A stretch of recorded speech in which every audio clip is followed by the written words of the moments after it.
आकाशवाणी केंद्र भोपाल से प्रस्तुत हैं प्रादेशिक समाचार। अब दोपहर समाचार। रक्षा मंत्री राजनाथ सिंह वास्तविक नियंत्रण रेखा LAC पर भारतीय और चीनी सैनिकों के बीच हाल के घटनाक्रम पर आज राज्यसभा में प्रवक्तव्य देंगे।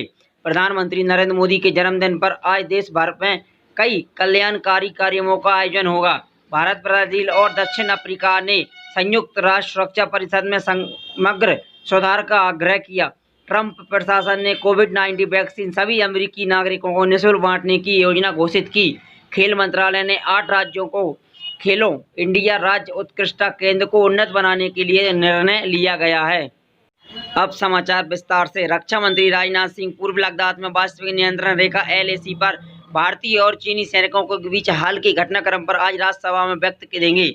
इससे पहले मंगलवार को श्री सिंह ने इस मुद्दे पर लोकसभा में वक्तव्य दिया था कि रक्षा मंत्री ने जोर देकर कहा था कि भारत अपने सीमा क्षेत्र को मजबूत मुद्दों के बातचीत और विचार विमर्श के साथ शांतिपूर्ण ढंग से हल करने के लिए प्रतिबद्ध है।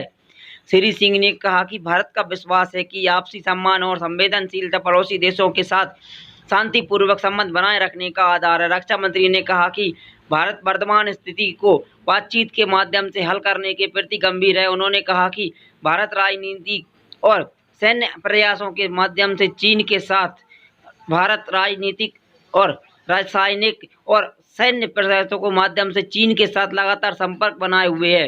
रक्षा मंत्री ने कहा कि दोनों पक्षों को वास्तविक नियंत्रण रेखा का पूरी तरह सम्मान करना चाहिए और यथास्थिति को एकतरफा कार्रवाई करने के लिए किसी भी प्रयास को स्वीकार नहीं किया जाएगा। लोकसभा ने बैंकिंग विनियम संशोधन विधेयक 2020 को स्वीकृति दे दी है कि विधेयक इसी अगस्त के अध्यादेश का स्थान लेगा, जो कि इस वर्ष 26 जून को लागू किया जाएगा। विधेयक पर हुई चर्चा में वित्त मंत्री निर्मला सीतारमण ने कहा कि इससे देश में सहकारी बैंकों के जमाकर्ताओं के हितों की रक्षा हो सकेगी।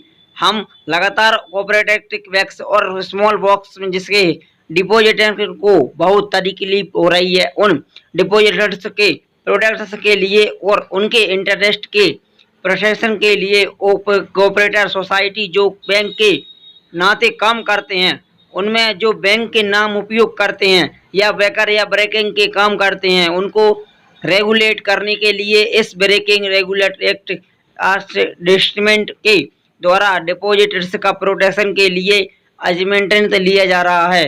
वित्त मंत्री ने कहा कि महाराष्ट्र में PNC बैंक का उल्लेखनीय करते हुए कहा कि कानून में बन जाने के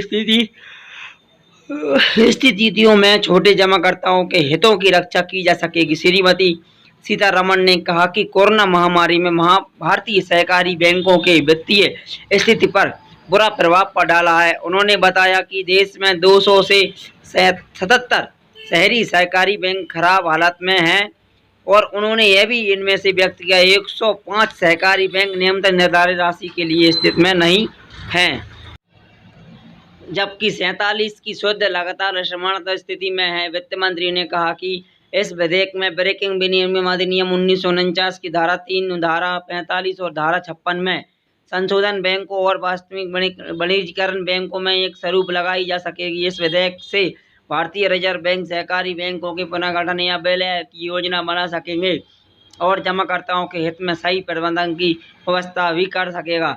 सहकारी समितियों द्वारा कृषि के विकास में और प्राथमिक कृषि ऋण समितियों को दीर्घकालीन पूंजी उपलब्ध कराए जाने के बारे में कुछ सदस्यों की आकांक्षाओं को दूर करते हुए वित्त मंत्री ने कहा कि इन्हें इस विधेयक के दायरे में नहीं रखा गया है। उन्होंने राष्ट्र रूप में कहा कि जो सहकारी समितियां अपने नाम के साथ बैंक शब्द का प्रयोग करते हैं, उस चेकों के संबंध सदन नहीं करती हैं, उन्हें इस विधेयक की परिधि से बाहर रखा गया है। कांग्रेस, मार्क्सवादी कम्युनिस्ट पार्टी और तृणमूल कांग्रेस के सदस्य ने विधेयक को देश के संसदीय ढांचे के विरोध बताते हुए इसका विरोध किया। वित्त मंत्री ने इस बहस उत्तर देते हुए कहा कि इस विधेयक संसदीय सूची के विषय में संबंधित है, इसलिए इस पर राज्यों की विचार विमर्श करने की कोई आवश्यकता नहीं है। उन्होंने कहा कि केवल समाजवादी सूची के विषय पर राज्यों में परामर्श आवश्यकता है।